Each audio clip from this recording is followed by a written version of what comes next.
So in the 5 days leading up to the invasion, why, we were mostly all prepared up to that time. There wasn't much to do except that. And we were ready to move out to a bivouac area. We were in this assembly in this area, and it was unbelievably,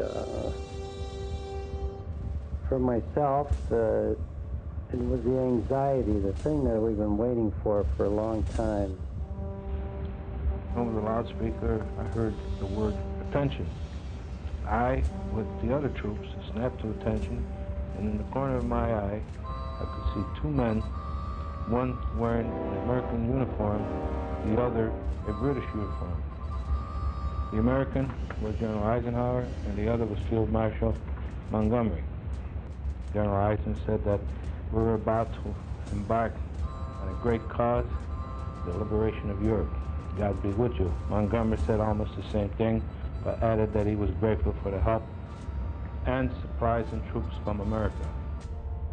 We left the marshalling area with full battle equipment, about 100 pounds per man. The harbor of Weymouth was crowded with ships of every size, shape, and description, most of them flying the Stars and Stripes. On the evening of June 5th, the harbor came alive. I could see one ship signaling to the other that this was it. We would hit the beach the next morning at 6:30 a.m., June 6, 1944, to be called D-Day. Around 0001 hours, June the 6th, I heard the roar of aircraft. I got up and looked out into the sky, and I noticed airplanes and gliders behind them. The 101st, 82nd Airborne were being flown to be dropped onto the soil of France. I guess the morning, early morning of June 6th, why everything started moving. Then we went up to, I believe, Bournemouth, where we assembled with hundreds and hundreds of ships. I've never seen anything like it in my life. And then I guess we were on our way. Chaplain Kelly held a mass service on the deck of the Anvil, in which he requested God to see us through the landing safely. We left the Anvil on British LCA. The huge bluish-black waves rose high over the sides of our little craft and battered the boat, as well as us, with unimaginable fury. It was as if the waves were trying to crush our assault boat and we in it. We were all soaking wet. I tried to keep my rifle dry by putting a plastic cover over the rifle. We were so loaded down with equipment. Every man had at least one anti-tank mine, and that we had funnels in the doors, funnels under the aircraft, and the C-47 was loaded to the point where he could take off, but he couldn't land with it, so he had to drop it. But we had rendezvoused for quite a while to get the Air Amanda into a formation. And we crossed the English Channel. I was standing in the door. We looked down, looked out, looked down, and it was the most beautiful moonlight evening. Looked down and had never seen so many ships in all my life, and probably will never see them again. You could have walked across the English Channel. Not that you had to walk on water. You could just step from ship to ship. That is how it looked from the air. It's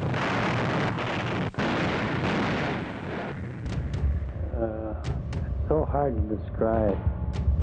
It was massive. It was massive. I can imagine being a German looking out through binoculars and seeing all this. No wonder Hitler didn't believe him. The fury of the water broke our front ramp, and the boat began to fill with icy channel water. But Lieutenant Donaldson rammed his body against the inner door of the ship and said, "Well, what are you waiting for? Take off your helmets and start bailing the water out." As the landing craft inched closer to the beach, shells began to explode around us. The craft next to us, hit a mine, and exploded. But as we were about to land, they had huge obstacles in the water. Big railroad tracks crisscross sticking up out of the water so nobody could get close.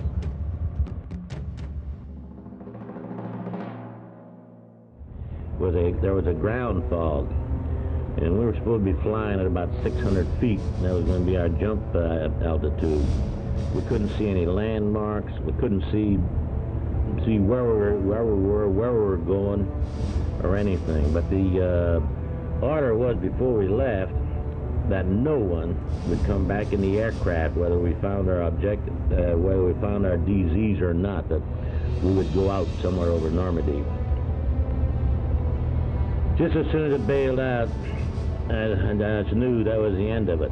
That I was not coming back anymore, because I had never seen so many tracers in my life. Tracers all over the place that were shooting at us.